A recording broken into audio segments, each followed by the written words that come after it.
नमस्कार, news and competition cricket channel में आपका स्वागत है। देखते हैं आज की महत्वपूर्ण खबरें। हरियाणा में भाजपा घाटी में गठबंधन सरकार। देहरादून, धामी ने मोदी से मिलकर की बिजली प्रोजेक्टों की पैरवी। उत्तराखंड के सरकारी कार्यालय में सोशल साइट चलाने पर रोक। कोलकाता आरजी मामले में 50 डॉक्टरों ने दिया इस्तीफा। देहरादून, मुख्यमंत्री पुष्कर सिंह धामी ने मंगलवार को नई दिल्ली में प्रधानमंत्री नरेंद्र मोदी से शिष्टाचार भेंट की। इस दौरान उन्होंने उत्तराखंड की लंबित 21 जल विद्युत परियोजनाओं के निर्माण और विकास योजनाओं को अनुमति देने का भी आग्रह किया है। मुख्यमंत्री हरियाणा विधानसभा चुनाव में मिली ऐतिहासिक जीत के लिए भी प्रधानमंत्री को बधाई दी है। धामी ने कहा कि यह जीत प्रधानमंत्री के नेतृत्व में जनता के विश्वास को दर्शाती है। प्रधानमंत्री मोदी के बाद दोपहर करीब 1.25 घंटे चली मुलाकात में धामी ने उत्तराखंड के विकास से जुड़े विभिन्न लंबित मुद्दों में चर्चा की। मुख्यमंत्री ने कहा कि 21 जल विद्युत परियोजनाओं का मामला लंबे समय से केंद्र में लंबित है। इन प्रोजेक्टों से 2130 मेगावाट बिजली का उत्पादन प्रस्तावित है, जिनमें से 10 परियोजनाओं पर कोई विवाद नहीं है, जबकि शेष पर भी सुप्रीम कोर्ट के एक्सपर्ट कमेटी से क्लियरेंस हो चुके हैं, जिसके बाद जो प्रोजेक्ट लंबित है उन्होंने इन सभी के लिए विकास और निर्माण की अनुमति देने का अनुरोध किया है। उत्तराखंड में सचिवालय समेत किसी भी सरकारी दफ्तर में अब फेसबुक, व्हाट्सएप और अन्य दूसरी सोशल साइट का इस्तेमाल नहीं किया जा सकेगा। 2 अक्टूबर को ITDA डाटा सेंटर पर साइबर हमले के बाद प्रदेश सरकार ने तकनीकी सुरक्षा के मद्देनजर कई कड़े फैसले किए हैं। IT सचिव नीतीश झा ने मंगलवार को ITDA मुख्यालय में पत्रकार वार्ता की। इस दौरान उन्होंने 2 अक्टूबर को साइबर हमले की बात मानते हुए इसे रैनसमवेयर अटैक बताया। उन्होंने कहा कि देश दुनिया में ऐसे अटैक होते रहे हैं, पर उत्तराखंड में ये पहला मामला है। यहाँ साइबर अटैक के दौरान सबसे पहले पुलिस की CCTNS पोर्टल को निशाना बनाया गया, जिसके जरिए मालविया ने डेटा सेंटर में प्रवेश किया। झा ने बताया कि साइबर अटैक करने वाले हैकर की तलाश की जा रही है। उन्होंने कहा कि राहत के बाद योहरे के मामला समय रहते पकड़ में आने से बड़ा नुकसान नहीं हुआ है। डाटा सेंटर के सभी सिस्टम दुरुस्त किए जा चुके हैं। सुरक्षा की दृष्टि फिलहाल सारे कंप्यूटर एक तरह से आइसोलेशन में काम कर रहे हैं। इस बीच सचिव IT व ITDA निदेशक निकिता खंडेलवाल सिस्टम में सुधार के लिए केंद्र सरकार के तकनीकी विशेषज्ञ टीम के साथ मुख्यालय में डटे रहे। उत्तरकाशी में जल जीवन मिशन में बड़ी गड़बड़ी पर प्रबंधन सख्त। 60 पेयजल योजनाओं की जमीनी जांच के आदेश। देहरादून, MBBS के दाखिलों में फर्जी दस्तावेजों के इस्तेमाल का आरोप। देहरादून, जलवायु परिवर्तन से फसलों के उत्पादन पर पड़ सकता है असर। शिक्षा विभाग अब समिति की संस्तुति पर ही होंगे तबादले। उत्तरकाशी जिले में जल जीवन मिशन में बड़े पैमाने पर हुई गड़बड़ियों की अब विस्तृत जांच होगी, जिसके लिए 3 जांच समितियों का गठन किया गया है। समिति जिले की 60 पेयजल योजनाओं की जमीनी जांच करेगी, साथ ही 1 से 2 साल पहले दिए गए एडवांस के अब हुए समायोजन की भी पड़ताल हर हफ्ते में रिपोर्ट देगी। उत्तरकाशी में जल जीवन मिशन की योजना शासन के निशाने पर आ गई है। संक्षिप्त योजनाओं पर हुए काम के सत्यापन को 3 जांच समितियों का गठन किया गया है। अधिशासी अभियंता GS तोमर को नौगांव ब्लॉक की योजनाओं की पड़ताल का जिम्मा सौंपा गया है। अधिशासी अभियंता रविंद्र बिष्ट की मोरी और पुरोला ब्लॉक की योजनाओं की पड़ताल करनी है। अधिशासी अभियंता केशवानंद सेमवाल को डुंडा, भटवाड़ी और चिन्याली साउंड ब्लॉक की जांच रिपोर्ट देनी है। उत्तरकाशी में योजनाओं में बड़े स्तर पर गड़बड़ी की शिकायत आ रही है। विभागीय अधिकारी को एक दूसरे की कार्यशैली और योजनाओं की गुणवत्ता पर गंभीर सवाल उठ रहे हैं। शिकायतकर्ता को गंभीरता से लेते हुए शासन ने 60 पेयजल योजनाओं पर काम और योजनाओं के करोड़ों के बजट के हुए समायोजन के भौतिक सत्यापन के आदेश दिए हैं।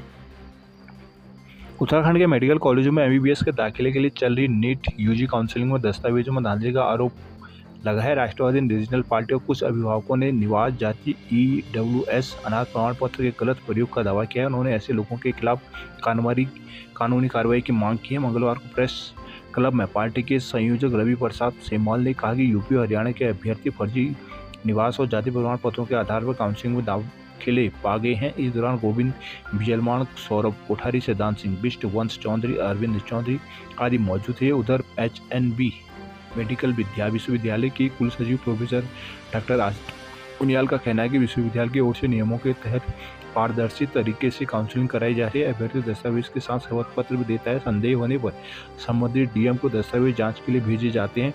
शिकायत पर जांच कराई जाएगी। देहरादून, गंभीर बीमारी और अन्य गंभीर समस्याओं से घिरे शिक्षक और कार्मिकों को अटैचमेंट नहीं बल्कि विधिवत तबादला देने का प्रयास किया जाएगा। DG शिक्षा धन्ना कामठान ने अटैचमेंट की व्यवस्था को तत्काल प्रभाव से रोक दिया है। मंगलवार को DG ने बताया कि जो कार्मिक वास्तविक रूप में पात्र है उनके मामले मुख्य सचिव समिति को भेजे जाएंगे। डीजी शिक्षा कमठान ने कहा कि 50 से ज़्यादा शिक्षकों को तबादला एक्ट की धारा 27 के तहत विशेष प्रकरण के रूप में तबादले के लिए आवेदन किया है। उनका परीक्षण किया जा रहा है। जल्द ही उनके प्रस्ताव शासन को भेजे जाएंगे। डीजी ने कहा कि अटैचमेंट की व्यवस्था स्थायी समाधान नहीं है। कई बार वास्तविक पात्र शिक्षक एवं कर्मचारी को लाभ नहीं मिल पाता, इसलिए विभाग में अटैचमेंट की व्यवस्था पर सख्ती से रोक लगाने का निर्णय लिया गया है। वर्तमान में शिक्षा विभाग में 663 शिक्षक कर्मचारी अपने मूल स्कूल के बजाय दूसरे कार्यालयों में अटैच हैं। कोटद्वार में आंगनबाड़ी कार्यकर्ताओं ने बीएलओ पद छोड़ा। दुगट्टा ब्लॉक के आंगनबाड़ी कार्यकर्ताओं ने बीएलओ के पद से सामूहिक इस्तीफा दिया है। मुख्य निर्वाचन अधिकारी से त्यागपत्र स्वीकार करने की मांग की। आंगनबाड़ी कार्यकर्ताओं ने विभागीय कार्य अधिकता समय की पाबंदी के कारण बीएलओ का कार्य करने में असमर्थता जताई है। मंगलवार को उप जिलाधिकारी के माध्यम से निर्वाचन अधिकारी उत्तराखंड को प्रेषित ज्ञापन में उत्तराखंड कार्यकर्ता आंगनबाड़ी कार्यकर्ताओं ने कहा कि विभागीय कार्य की अधिकता है। वर्तमान में निर्वाचन संबंधी कार्यों में लगातार वृद्धि हो रही है। समय की पाबंदी के कारण कार्य समय से पूरे नहीं हो पा रहे हैं, जिसे नियुक्त विभाग की ओर से उनके मानदेय में कटौती करने के साथ ही अनुशासनात्मक कार्रवाई भी की जा रही है। इसलिए कार्य की अधिकता और अन्य समस्याओं के कारण आंगनबाड़ी कार्यकर्ता, सेविका और मिनी कार्यकर्ता संगठन के आह्वान पर सभी आंगनबाड़ी कार्यकर्ता बीएलओ पद से सामूहिक त्यागपत्र दे रहे हैं। बताया कि उनके पास पहले से ही विभागीय कार्य अधिक है, ऐसे में उन्हें समस्या का सामना करना पड़ रहा है। ज्ञापन सौंपने वालों में बसंती रावत, रेखा नेगी, रोशनी ध्यानी, उषा देवी, रोशनी देवी, अनामिका चौधरी, सुनीता माधुरी और लता पांडे आदि शामिल रहे। टेहरी कुंजापुरी मेले में भक्ति गीतों से जमाया रंग।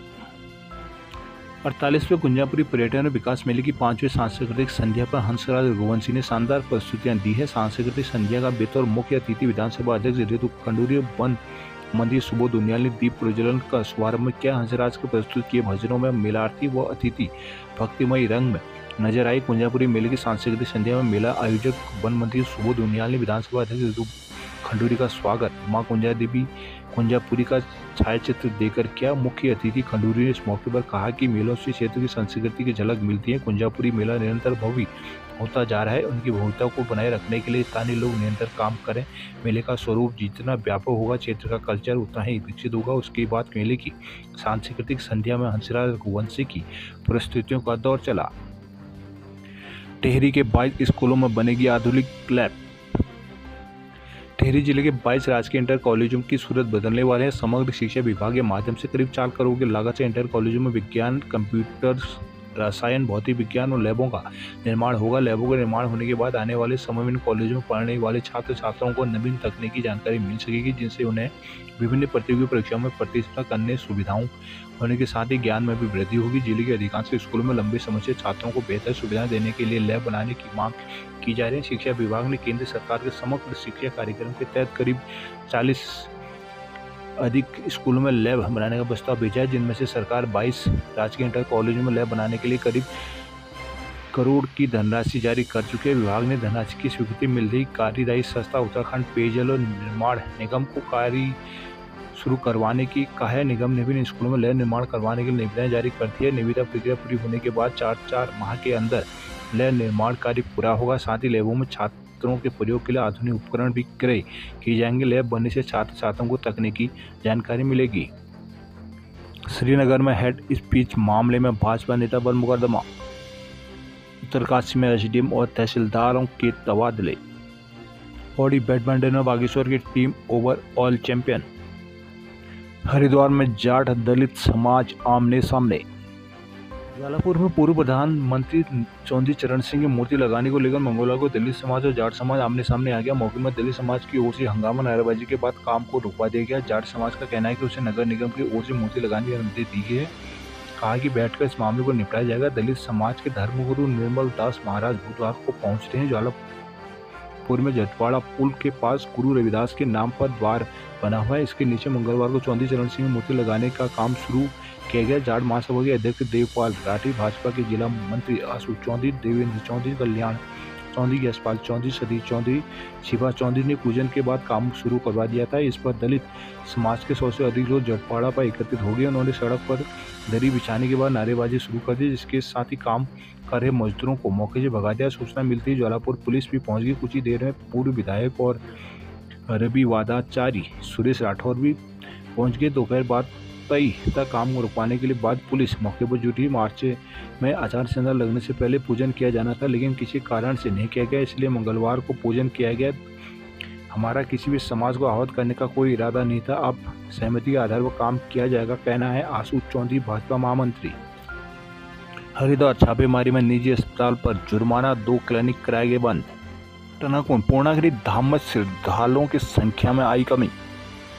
लोहाघाट राम भरत मिलाप का मंचन देख दर्शक हुए मुग्ध। झूलाघाट बंदरों के हमले में घायल महिला की मौत।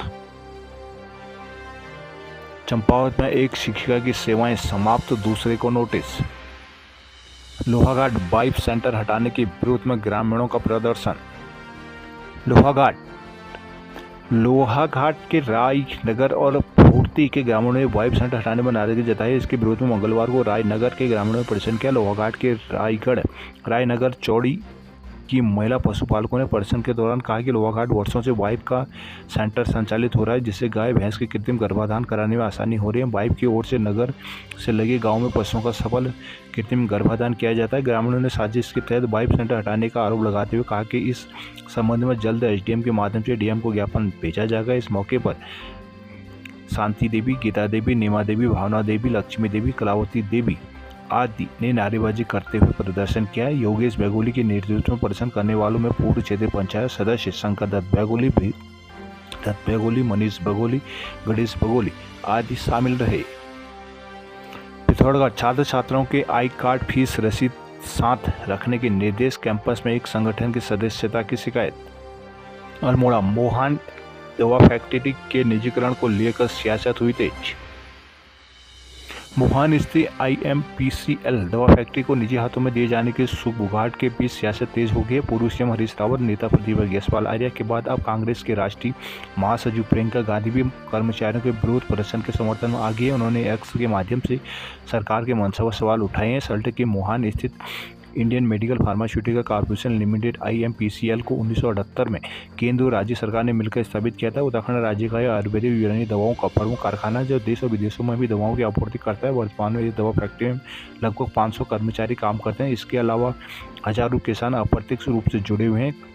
कंपनी मुनाफे में चल रही है, जिसके बाद भी बीते कुछ महीनों से फैक्ट्री के निजी हाथों में देने की तैयारी की जा रही है। जिसकी सूचना मिलती कर्मचारी निजीकरण के विरोध में आगे। पिछले कुछ महीनों से तमाम संगठन भी इसके विरोध में धरना प्रदर्शन कर चुके हैं। अब कांग्रेस नेता भी दवा कंपनी के कर्मचारियों के समर्थन में आ गए, जिसमें दवा फैक्ट्री में सियासत गरमा गई। वहीं मामले में भाजपा के नेता बैकफुट में दिखाई दे रहे हैं। अल्मोड़ा में टैक्सी चालकों ने गोलजू देवता से लगाई गुहार। रानीखेत PG कॉलेज के वार्षिकोत्सव में रंगारंग कार्यक्रमों की रही धूम। रुद्रपुर रामलला मंचन, माता सीता का हरण करने को रावण से लड़े जटायु। शक्ति फार्म में कलश यात्रा के साथ दुर्गा महोत्सव शुरू। कहानी संग्रह स्वच्छ भारत मिशन में रुद्रपुर भी शामिल। टाटा रेंज में तस्करों से वन कर्मियों की मुठभेड़, डिप्टी रेंजर हुए घायल। टाटा रेंज में सोमवार रात बोलेरो से खैर की लकड़ी ले जा रहे तस्करों का साथ वन कर्मियों की मुठभेड़ होगी। तस्करों को रोकने के लिए जैसे वन कर्मियों ने अपनी जीप उनके वाहन के आगे लगाए तो उन्होंने बोलेरो से जीप को टक्कर मार दी। इस घटना में डिप्टी रेंजर घायल हो गए।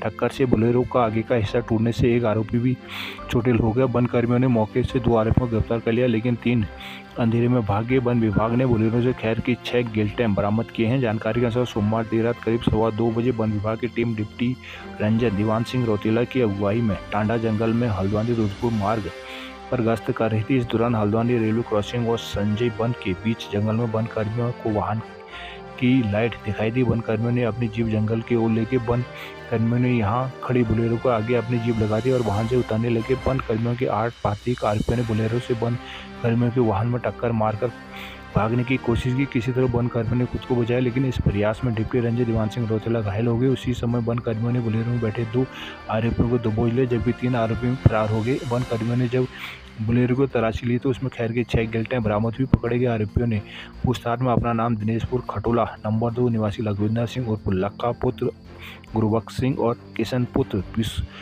गोपाल विश्वास बताया है। रुद्रपुर अनियमितताओं पर अध्यापक प्रभारी प्रधानाध्यापक हुए निलंबित। भाजपुर में जाम से निजात दिलाने की गई मांग।